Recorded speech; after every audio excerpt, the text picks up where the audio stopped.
E nós começamos o Liberdade de Opinião direto do Rio de Janeiro. Vamos conversar com o jornalista Sidney Rezende. Sidney, agora há pouquinho o pessoal estava fazendo um teste no telão e nós flagramos você folheando seus papéis, aí aquilo que você vai consultar para responder as perguntas do quadro. E pelo seu olhar ali, pela intensidade com que você folheava os dados que você vai usar para sustentar suas respostas, já vi que hoje você vem quente, hein? Não, eu estou preparado se esses assuntos caírem na prova. Estava olhando aqui, na verdade, era a lista de abstenções dos últimos anos. Olha, senhoras e senhores, bom dia Colombo, bom dia para você que mora na cidade de São Paulo. Que cidade, hein? É um aniversário extraordinário. Se eu não estou enganado, 467 anos, estou certo, Colombo? É exatamente isso. Você repare uma cidade com milhões de pessoas funcionar como funciona, com essa pujança, com essa vibração, mesmo que esteja passando agora, como tantas outras cidades, por esse momento difícil da pandemia. Povo de São Paulo, não perca a força não perca essa força interior que vocês têm, não, porque é uma cidade realmente fantástica, uma das mais importantes do mundo. Eu fico muito orgulhoso e feliz. Mas ainda se eu estivesse aí, como eu estou aqui, fica só o meu carinho. Em breve, olha, já vou deixar a sugestão aqui, título de cidadão paulistano para o Sidney Rezende, hein?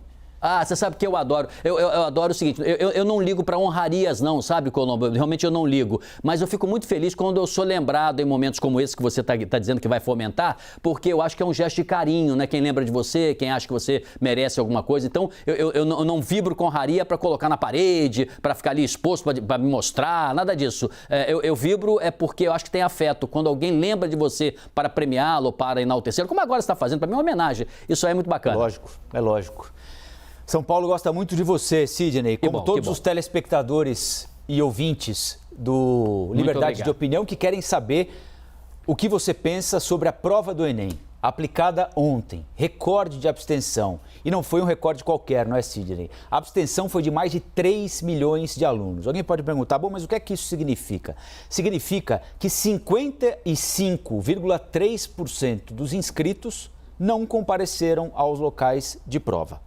Sobre este número significativo de ausentes, o ministro da Educação, Milton Ribeiro, disse que, abre aspas, para quem está vivendo um momento como esse, é compreensível, apesar de não ser justificável. Sidney, queria que você falasse um pouquinho, então, do Enem, 55% de abstenção, e sobre a declaração do ministro, que diz que é compreensível, mas não justificável tamanha ausência, obviamente, em larga medida por causa da pandemia, não é?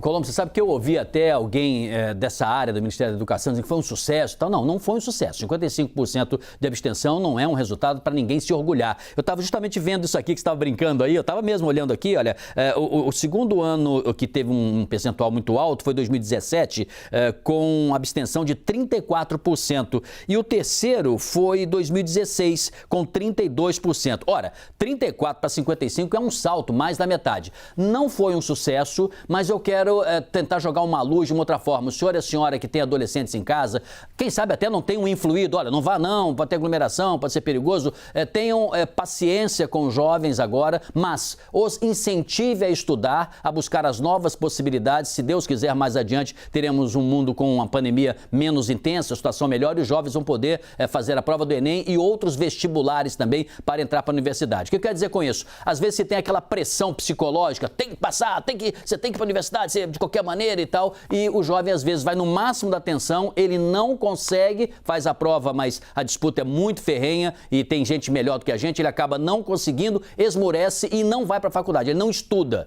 Então eu recomendo que as famílias sejam bastante compreensivas, mas incentivem o saber, o conhecimento, o estudo, e que esse momento ruim vai passar. Do ponto de vista governamental, eu disse aqui para você, eu imaginava que o ideal fosse esperar um pouco mais, passar essa prova para ser 3 meses depois, quem sabe até no meio do ano, onde o processo de vacinação já vai estar muito mais adiantado, a prevenção vai estar muito mais intensa, espero que isso aconteça de fato. Não foi possível, não acho orgulhoso para ninguém achar que 55%, né, é compreensível, então não é compreensível. A autoridade, ela tem que pensar no todo e não dizer assim, agora vamos tocar, pelo menos a gente segue o ano normalmente, mas não é um ano normal, é um ano atípico, que se intensifique horas de saber e conhecimento e de estudo um pouco mais adiante para compensar o tempo perdido. O ano que se disse perdido, o ano passado, de fato foi. Ele pode ser compensado em toda a grade, né, dali do ensino primário e básico até a universidade, quem sabe pós-graduação. O mundo está todo alterado, mas a vida é mais importante. Não critico os jovens que acharam por bem não ir, porque se eu tivesse como pai filhos que hoje já são adultos, mas nessa faixa etária eu conversaria muito intensamente com eles e teria mais certeza se os incentivaria ou não a fazer a prova, porque de fato é muito complicado você ter 30, 40, 50 pessoas numa sala sem ter a base devida sanitária, o escudo devido sanitário, o cerco sanitário de proteção. Mas garotada, não esmoreça não, continue estudando que vocês vão passar na prova mais adiante. É isso aí, confiança acima de tudo. Bom, vamos falar um pouquinho sobre política agora, Sidney, porque falta uma semana, né? Exatamente uma semana para a eleição na Câmara e no Senado. Segunda-feira que vem com cobertura total, é claro, aqui na CNN. Os presidentes da Câmara e do Senado, que serão escolhidos daqui a uma semana, vão encontrar no início dos mandatos, em fevereiro, quando terminar o recesso, matérias de impacto direto na economia e no destino também do governo Jair Bolsonaro. Na pauta da Câmara, por exemplo, os mais de 50 pedidos ativos de impeachment do presidente da República, a proposta de um novo auxílio emergencial e, é claro, todos os problemas fiscais gerados pela pandemia da Covid-19 no Brasil. A intenção do governo também de fazer avançar, especialmente na Câmara, privatização de empresas que o governo tem a intenção de vender, Correios, Eletrobras. O que é que deve ser prioridade para o presidente da Câmara a partir de 1º de fevereiro? Bom, primeira prioridade é o Brasil. As prioridades são aquelas que mais interessam ao povo brasileiro. Para começar, Colombo, eu acho que nenhum tema de interesse nacional deve deixar de ser discutido no Congresso. Aí vai também essa discussão sobre o impedimento, sobre o impeachment do presidente Jair Bolsonaro. Por que não se discutir esse assunto agora, já, imediatamente, e não sendo possível que o seja na volta aqui dos congressistas, na decisão de quem será o presidente da Câmara e do Senado? Então esse assunto tem que ser discutido. Mas este tema, ele não pode sobrepujar ou atrapalhar todas as outras discussões fundamentais. Porque o senhor e a senhora que está em casa hoje, eu não sei a profissão de vocês, mas olhem em volta e pensem, né? Eu posso voltar a trabalhar? Se você disser sim, eu posso, que bom, né? Se você está conseguindo produzir. Se você disser, poxa, a minha profissão, ela não me permite que eu tenha circulação, ela não me permite que eu feche negócio, eu não tenho capital de giro, eu não tenho dinheiro no bolso, eu tive que jogar o meu orçamento muito baixo, o dinheiro que está entrando na nossa família aqui, ele é pequeno. Se você respondeu sim para praticamente todas essas perguntas, você é um dos brasileiros ou é uma das famílias que quer que o governo decida e decida tudo rápido, principalmente a nossa agenda mais emergencial. Em tese, Colombo, em tese, os dois candidatos, Arthur Lira e Baleia Rossi, eles se assemelham na posição em relação à economia. Não se assemelha numa proposta liberal, não é isso não. Eles se assemelham que se tem que discutir imediatamente questões como a reforma administrativa, como a reforma tributária, como até mesmo auxílio emergencial, que ambos aparentemente são contra, como era o modelo anteriormente, mas um ou outro, aí no caso Baleia Rossi, acha que alguma alternativa tem que ter para socorrer as famílias. O que eu estou dizendo é só o seguinte, não parem o Brasil, né? Vamos discutir sim todos os assuntos, mas que se acelere. A aflição hoje do empregador é imensa, do trabalhador é absurda e do desempregado é desesperadora. Então nós temos que priorizar sensatamente o Brasil, quase como se os deputados dissessem assim, bem, estamos quase zerando a máquina, estamos começando agora com o novo presidente do Congresso, o novo presidente da Câmara e do Senado, então a partir de agora nós vamos votar tudo e rápido em benefício do povo brasileiro para aliviar em meio à pandemia o drama que estamos. E aí pode se discutir até o processo de impeachment. Agora, o que eu acho que é ruim para o Brasil é que se colocar só o impeachment e se deixar para lá todas as outras medidas fundamentais e indispensáveis. Vamos recuperar uma agenda básica para o Brasil, pensar nos brasileiros e vamos discutir sim se o presidente está errando ou não está errando, se ele foi responsável ou não, ou foi irresponsável nessa administração de vidas humanas que precisaríamos agora em meio à pandemia. Essa é a minha posição.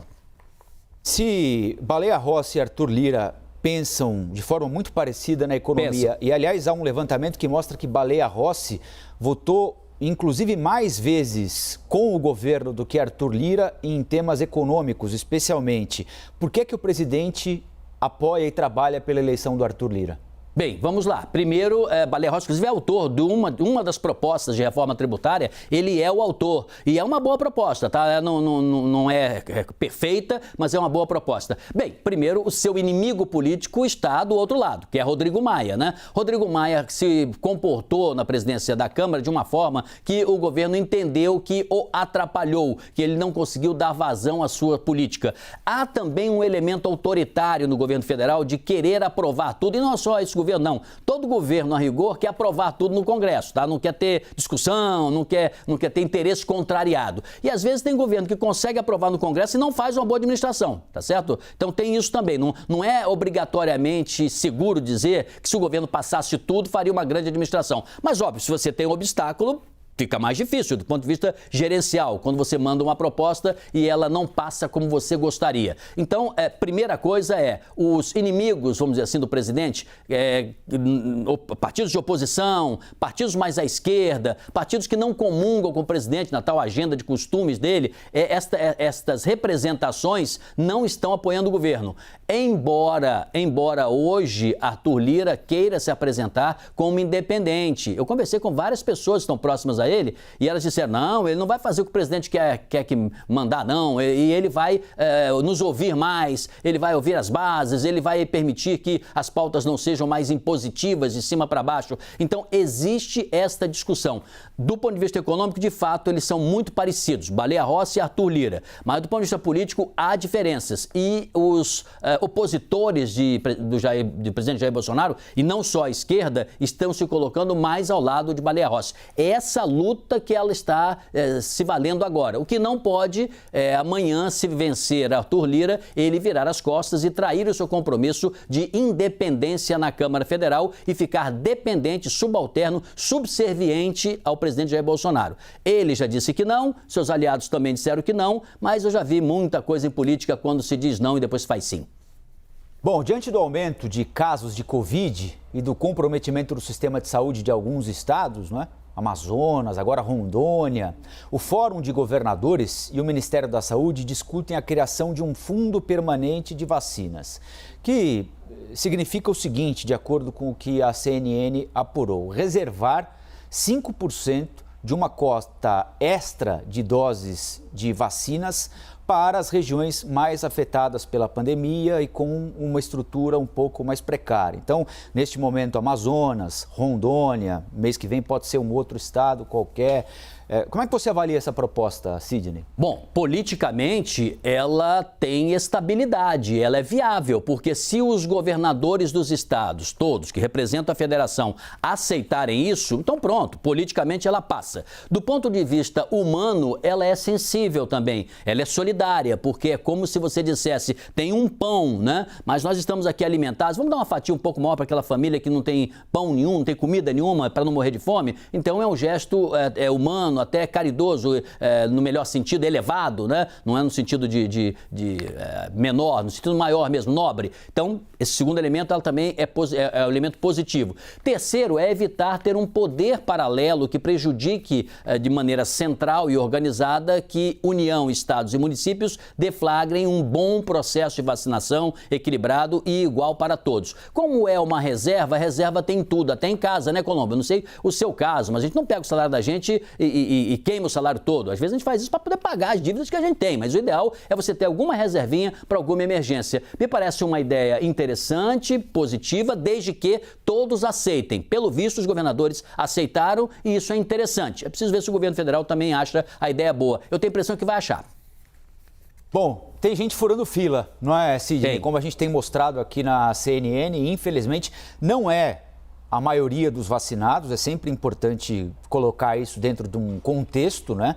Mas tem lá um ou outro aproveitador se valendo de alguma condição política, social, econômica, para colocar o seu braço na frente do braço de alguém que efetivamente necessita da vacina neste momento. É claro que todos os brasileiros precisam, mas uns precisam mais do que outros, não é? E isso trouxe à tona a discussão sobre quem tem direito, quem deve ter prioridade, a expressão melhor, para receber o imunizante, não é? Tem investigações rolando neste momento em pelo menos 8 estados para verificar esse fura-fila, que gerou inclusive a paralisação, né, por alguns dias da vacinação no Amazonas, por exemplo. O Plano Nacional de Imunização do Ministério da Saúde diz que pouco mais de 77 milhões de brasileiros pertencem a este grupo prioritário para receber as vacinas. Além, é claro, dos profissionais de saúde e dos idosos, foram incluídos na lista os caminhoneiros, os trabalhadores de transporte urbano, os transportadores rodoviários de carga. Como é que você avalia essa questão, Sidney, da formação de um grupo prioritário para receber vacina quando a gente tem mais gente para ser vacinada do que vacina à disposição neste momento? Bom, esse é um fato concreto. Se você não tem vacina, não adianta botar no papel, ficar bonito, ficar legal, ficar bem, todo mundo concorda e não tem vacina para vacinar aquelas pessoas. Então esse é um elemento. Mas não quero discutir por aí não, Colombo. Eu quero ir por um outro, que é respeitar todas as profissões. Se você analisar em separado a situação do caminhoneiro, por exemplo, quem é que vai discordar, né? São valentes profissionais que circulam o país inteiro, estão numa cidade hoje, amanhã numa outra cidade. Se alguém, por exemplo, por acaso, pegou a doença, né? Ou não se cuidou totalmente, foi vítima mesmo do acaso, pegou a doença, ele pode levar da cidade A para a cidade B, então ele merece toda a nossa atenção. Mas você pega os jornalistas, nossos colegas também, né, que estão aí no front, que estão todo momento visitando hospitais, conversando com pessoas, tomando todos os cuidados, mas também podem ser vítimas também, é uma profissão essencial, merece o nosso respeito. Você pega os seguranças, os guardas, da mesma forma, estão ali na porta do hospital,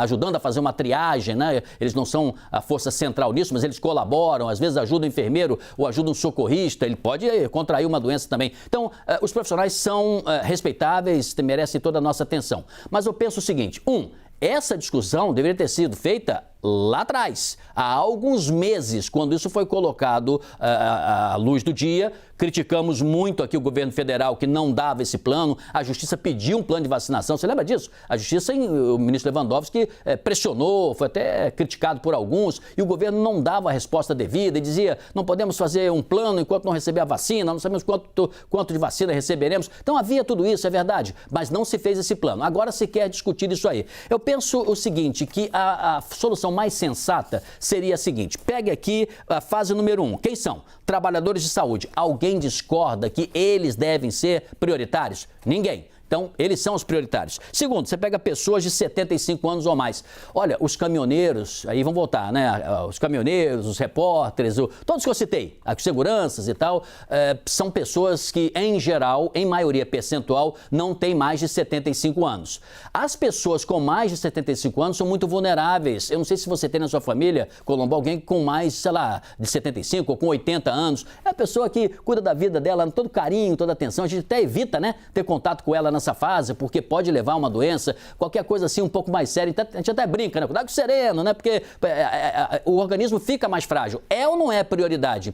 Neste caso, eu diria, com todo respeito, caminhoneiros, seguranças, jornalistas, né? Uma pessoa dessa idade merece essa prioridade, mais atenção. Então, para resumir nossa conversa, Colombo, eu penso o seguinte, poderia se incluir, sim, caminhoneiros, mas depois da fase 3, porque a fase 1 é essa, a fase 2 é de 60 a 74 anos e a fase 3 é quem tem hipertensão arterial grave, doença pulmonar, doença renal, doenças cardiovasculares, pessoas já estão doentes, gente. Essas pessoas podem, eu deixaria essa pessoa entrar na fila se eu fosse caminhoneiro. Depois sim, na quarta fase em diante, aí inclui os caminhoneiros e os demais, que faz sentido. Sidney Rezende. Não fiquei em cima do muro, né, Colombo? Eu me posicionei, tá certo? Deu para entender a minha posição, não? De maneira alguma, respeito os caminhoneiros, mas eu acho que assim, fase 1 para os caminhoneiros, meus amigos queridos, esperar um pouquinho, vamos ser solidários, aguentar firme, né? Ter um pouco de paciência. Tem os professores também, não é? Claro, eu não citei, eu não lembrei aqui as profissões fantásticas que lidam com gente, né? Aeronautas que estão sempre em meio a muita gente, viajando de um lado para o outro, enfim. Sidney, muito bom mais uma vez ouvi-lo, ótima semana para você, boa segunda-feira e nós voltamos a conversar aqui no Liberdade amanhã, combinado? Parabéns, São Paulo, um abraço, Colombo, tchau, gente, até amanhã.